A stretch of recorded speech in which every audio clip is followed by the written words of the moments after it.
মার্কিন president Donald ট্রাম্পের হুমকি সত্ত্বেও রাশিয়া থেকেই জ্বালানি তেল কেনা অব্যাহত রাখার ঘোষণা দিয়েছে ভারত। মস্কোর সঙ্গে দীর্ঘমেয়াদী বাণিজ্য চুক্তি করেছে নয়াদিল্লি। চাইলেই এত সহজে বের হয়ে আসা সম্ভব না বলে জানিয়েছে ভারতীয় কর্মকর্তারা।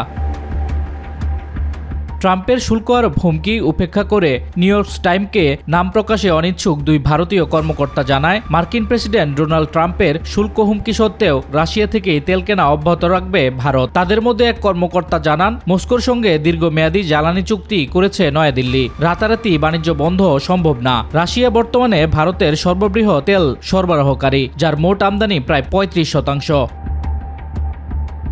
অন্যদিকে ভারত সরকার জানিয়েছে এই আমদানি বৈশ্বিক নিয়মের মধ্যেই হচ্ছে, কারণ রাশিয়া তেলের ওপর সরকারি কোনো মার্কিন বা ইউরোপীয় নিষেধাজ্ঞা নেই, বরং G7 ও EU নির্ধারিত মূল্যসীমা কাঠামো রয়েছে। সম্প্রতি রাশিয়ার সঙ্গে ভারতের তেল বাণিজ্যের কড়া সমালোচনা করেন মার্কিন প্রেসিডেন্ট ডোনাল্ড ট্রাম্প। এ সময় তিনি দুই দেশের অর্থনীতিকে মৃত বলে কটাক্ষ করেন। এমনকি নতুন করে নয়াদিল্লিকে শুল্কের হুমকি দেন ট্রাম্প। বলেন, মস্কো থেকে তেল কেনা অব্যাহত রাখলে ভারত সহ সংশ্লিষ্ট দেশগুলোর পণ্যের উপর শতভাগ শুল্ক আরোপ করা হবে। এরপরই গত 1 আগস্ট মার্কিন প্রেসিডেন্ট দাবি করেন তিনি শুনেছেন যে ভারত রাশিয়া থেকে আর তেল কিনবে না।